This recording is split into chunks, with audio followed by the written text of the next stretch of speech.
Pemirsa, hingga hari ke-13 pencarian gempa difokuskan di dua provinsi, Kahraman, Maras, dan juga Hatay. Sementara arus eksodus warga di Hatay masih terus berlanjut. Dan untuk mengetahui perkembangan terkini, kita bergabung bersama dengan jurnalis MJN, ada rekan Aris Setia di Samandak, dan juga jurnalis senior MJN, ada Desi Fitriani di Istanbul, Turki. Kita ke rekan Aris terlebih dahulu. Selamat pagi waktu Indonesia. Aris, bagaimana proses evakuasi korban gempa sejauh ini di lokasi Anda?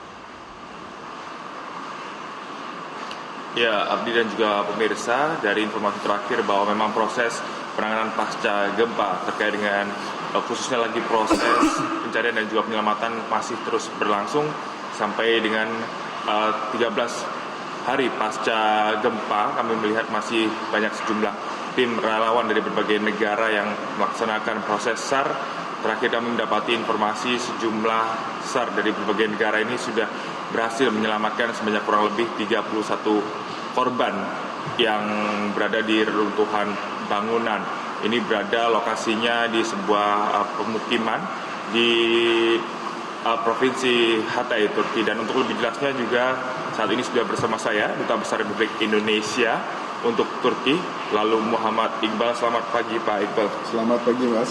Ya Pak, ini bisa disampaikan terkait dengan proses penanganan pasca gempa. Seperti yang kita ketahui, dua jasad WNI ini sudah ditemukan Pak. Bagaimana kelanjutannya Pak?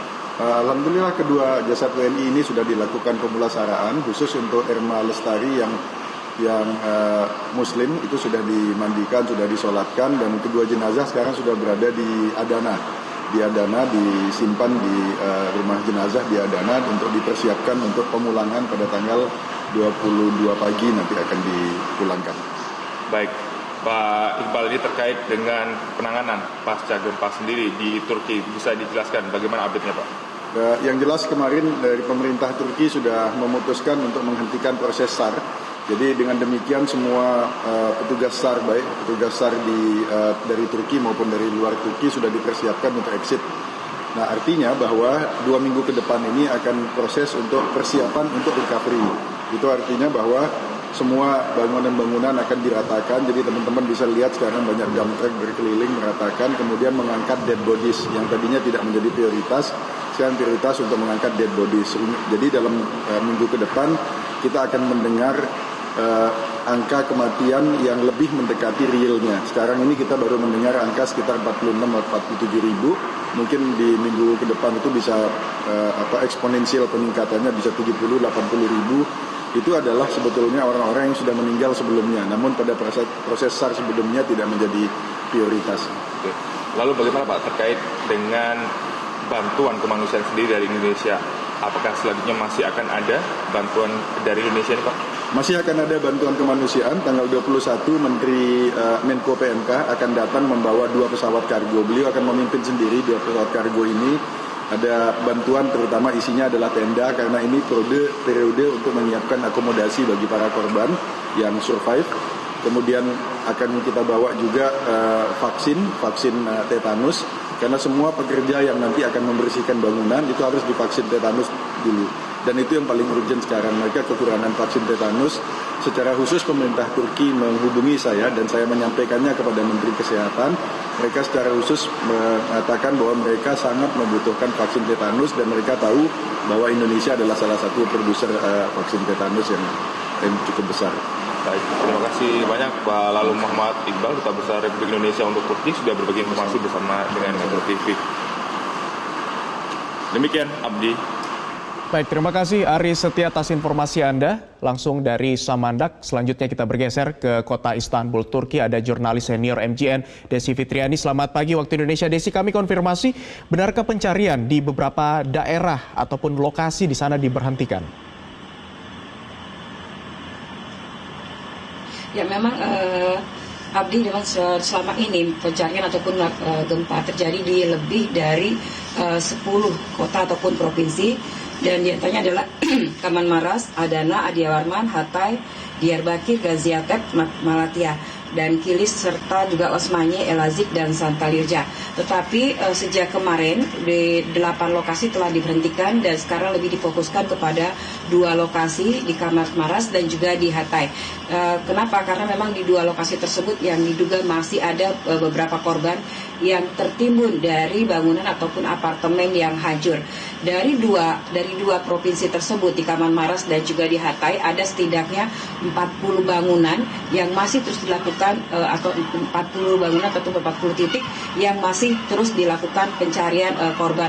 Walaupun sampai saat ini tim yang lainnya memang masih bekerja, tetapi lebih difokuskan pada 2 provinsi tersebut. Dan memang dari 345 apartemen yang ada dan ya 345.000 apartemen dan bangunan memang sudah hancur. Dan dapat kami laporkan juga Abdi bahwa di Kaman Maras itu setidaknya dulu ada sekitar 600.000 penduduk, tetapi diperkirakan sekarang mungkin kurang dari setengahnya yang dinyatakan hidup. Dan upaya pencarian memang menggunakan alat berat dan dari berbagai negara juga, tetapi sebagian bantuan ataupun tim SAR dari beberapa negara, setidaknya 8 negara telah pulang ke negaranya masing-masing. Abdi. Baik, Desi, kami juga mendapatkan informasi bahwa warga Hatay ini eksodus. Apa alasan mereka mengungsi?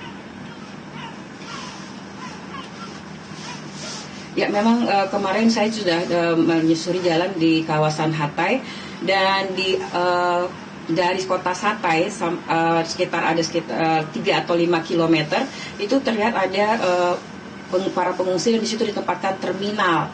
Di terminal ini dari AFAD sendiri menyediakan puluhan bus yang memang dari berbagai jurusan. Di situ banyak para masyarakat Hatay ataupun para korban gempa Hatay untuk mengungsi ataupun eksodus keluar dari kota Hatay.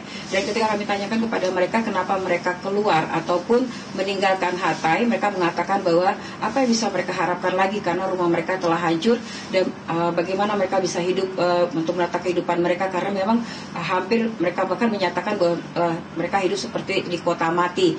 Dan untuk itu mereka mencoba mencari kerabat mereka ataupun saudara mereka di beberapa kota, bahkan ada yang ke Ankara, kemudian ada yang ke Konya, bahkan ke Gaziantep dan juga ke Istanbul, artinya ke kota-kota yang mereka nyatakan aman. Dan ketika saya tanyakan lagi ke beberapa warga sana kenapa mereka berangkat untuk keluar, tidak mencoba bertahan, mereka juga mengatakan bahwa ini masalah fisikis ataupun moral mereka dan mereka masih takut ataupun masih trauma untuk tetap tinggal di tanah kelahiran mereka. Dan untuk itu dari AFA sendiri menyediakan puluhan bus ke beberapa lokasi, beberapa kota yang telah didata, dan kemudian mereka hanya datang ke lokasi tersebut, ke terminal darurat, dan sebelum mereka diberangkatkan dengan bus-bus yang secara gratis tersebut, mereka boleh mengambil makanan yang mereka inginkan. Ada dari makanan siap saji, bahkan ada juga mereka menyediakan selimut dan susu. Abdi. Baik, jurnalis senior MJN Desi Fitriani, terima kasih atas informasi Anda langsung dari Istanbul, Turki. Dan sebelumnya ada Aris Setia dari kota Samandak, Turki. Terima kasih rekan-rekan atas informasi, selamat kembali bertugas.